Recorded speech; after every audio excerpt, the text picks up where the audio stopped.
Tekfur'u öldüreceksin. Sonra da katilini getirip tüccar diye tanıtacaksın. Yok. Ural bile böyle bir ahmaklığı yapamaz. Peki kim? Evladıma bu iftirayı atan kimdir? İmparatorun kervanını kim bastıysa bu ameli işleyen de odur. Destur var mıdır? Gel.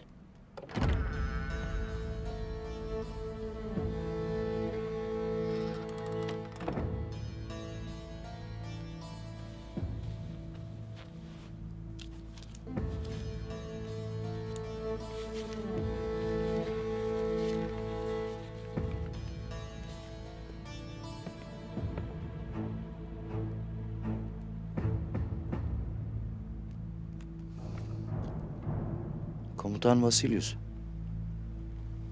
İmdi'den savaş hazırlıklarına başlamış bile. Tekfur'un ölümünü bahane edip Bizans'tan ordu istemiş. Komutan aklını mı yitirmiş Emir Hazretleri?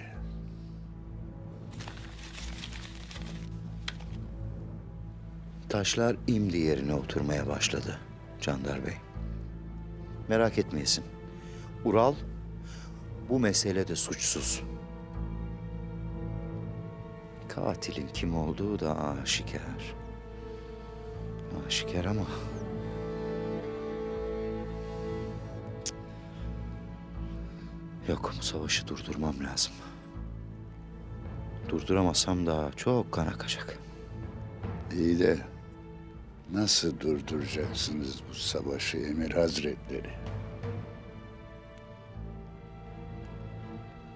Ural. Bu savaşı Ural durduracak. Askeri toplayın. Karacahisar Kalesi'ne gidiyoruz. Emredersiniz.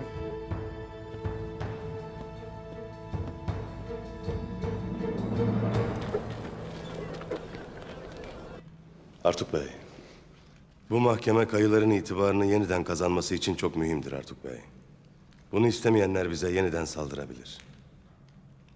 Alplere vazifelerini iyice belletesin. Hanın etrafında kuş dahi uçmamalı. Emrin olur beyim. Haçaturyan Usta, Buyur beyim. madenden altın çıkartılmaya devam edilecek. Endişe etmeyesin. Alpler gece gündüz nöbet tutacaklar. Senden ivedilikle işe koyulmanı isterim. Lakin evvela çıkardığın altınları eritesin ki mağdur olan ahaliyi zor durumdan kurtaralım.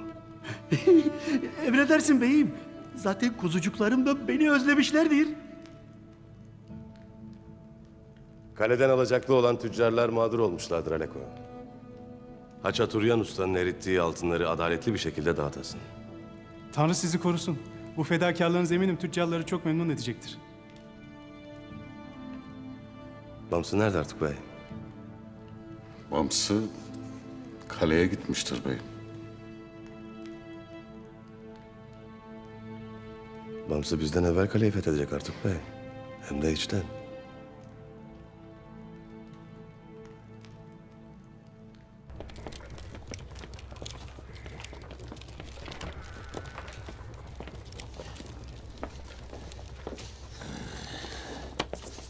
Dur. Yine mi sen? Yine ben. Şimdi sen çekilesin. Heleme göreceğim. Burada bekle.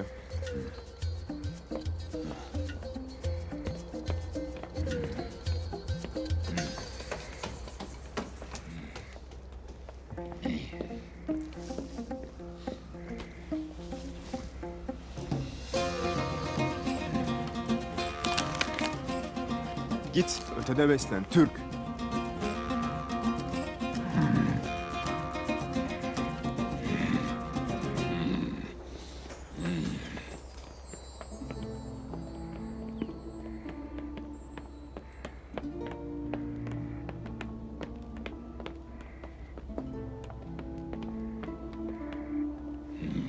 Bamsı. Çekilebilirsiniz.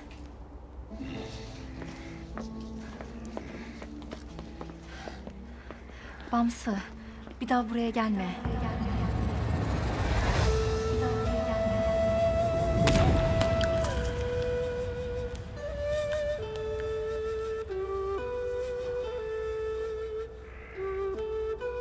Gelme derken kaleye gelme demek isterim.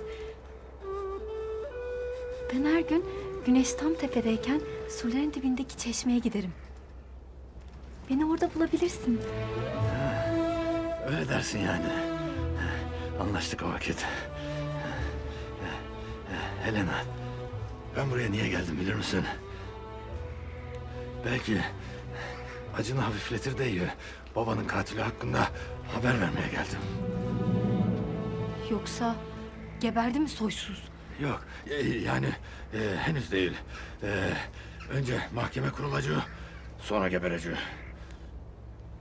Daha neyi beklerler? Helena, biz mahkemesiz hüküm vermeyiz. Hem bu işin ardında kimler vardır bilmek gerekiyor. Ama merak etmeyesin. Katil de, sahibi de bu işten kurtulamaz. Sahibi mi? O da kim? Çavdar Obası'ndan Ural Bey'dir. Katil de onun obasından çıkmıştır. Öldükleri anı sabırsızlıkla beklerim. Hatta ölüm fermanını duyduklarında yüzlerini görmek isterim. Mahkemeye ben de geleceğim. Babama bunları yapanların yüzlerine tüküreceğim. Tüküreci, tüküreci. Sen tüküreci, ben de kafalarını patlatacağım. Sen de komik bir insansın. İnsan senin yanında üzülemez ki. Üzülme sen, üzülme. Hem ben seni hiç üzmem. Sağ olasın Bamsı. Bilirim. Sana borcum birikti. Borç, olur mu hiç? Olur mu? Ne borcu? Ben ne vakit haber alsam sana getireceğim. Sen merak etmeyesin. Hoşça kal Bamsı Beyrek. Gidip Vasilyus'la konuşmalıyım. Konuş. Konuş. Vasilyus'la konuş. Konuş Vasilyus'la. Bamsı gitmen gerek. Gitti gitti.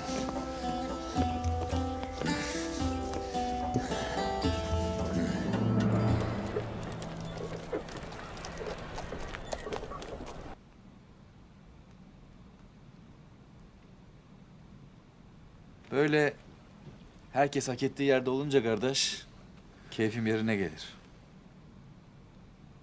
Kardeşlerimiz bu it yüzünden hak etmedikleri halde toprağın altındadır. Onun hak ettiği yer cehennemin dibidir. Turgut Alp, madem herkes hak ettiği yeri bulacak, siz de benim çadırın önündeki yalağa gidin bari. Böyle kardeş dur. Ne dersin?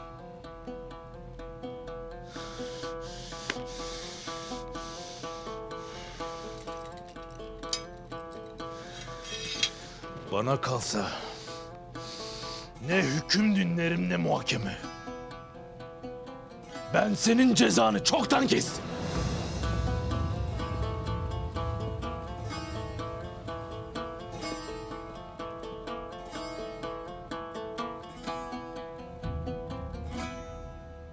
Cezasını kestiysen bize gerek yok o vakit.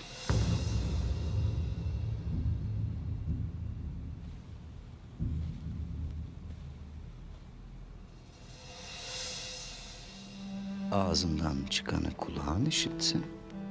Yoksa o dilini keserim. Çık dışarı. Siz de çıkın. Yalnız bırakın bizi.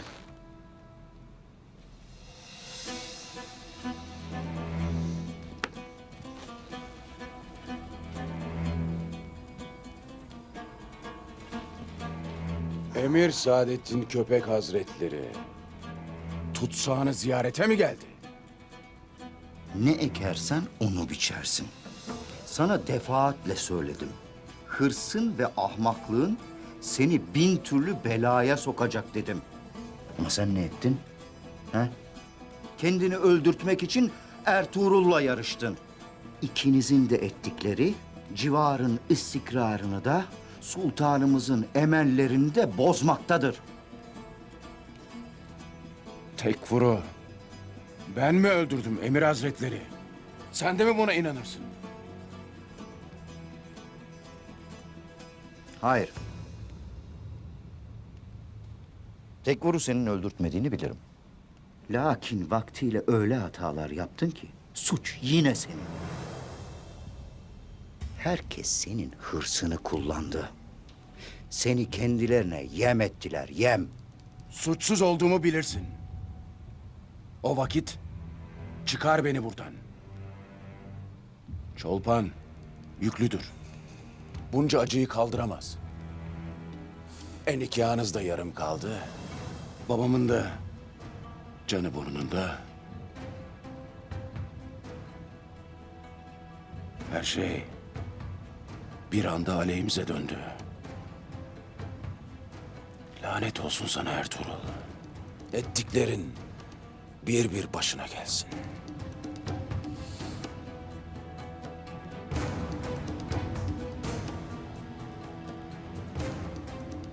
Er kişi gibi akıllıca davranıp hakkından gelemediğin adamın ardından şimdi de acizler gibi ilenirsin ha.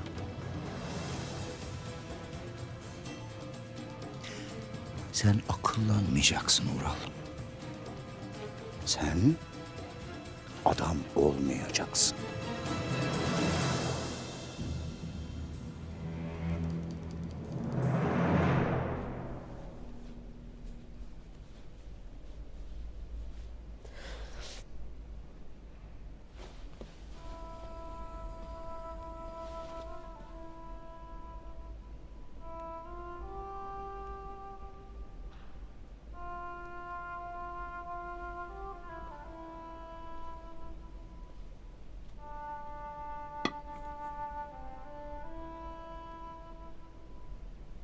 Yemeğini ye yenge. Aç kalmaman gerek. Evladın için bir şeyler ye. Boğazımdan geçer mi sanırsın Aslıhan? Kendi çadırımda tutsakken, Ural'ın bu haldeyken.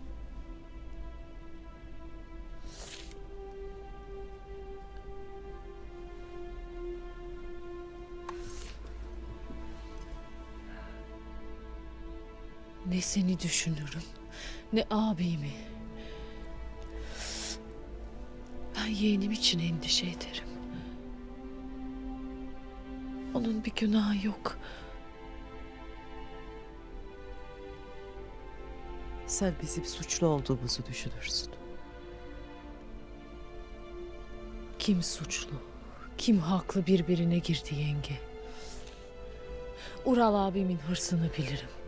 Ertuğrul Bey'e olan kinini de. Lakin beni, biricik kız kardeşini eşkıyaya yem etmiş olmasını düşündükçe... Nasıl dersin bunu? Nasıl dersin Aslıhan? Ural böyle bir şey yapar mı? Ben izin verir miyim? İzin vermezsin değil mi yenge?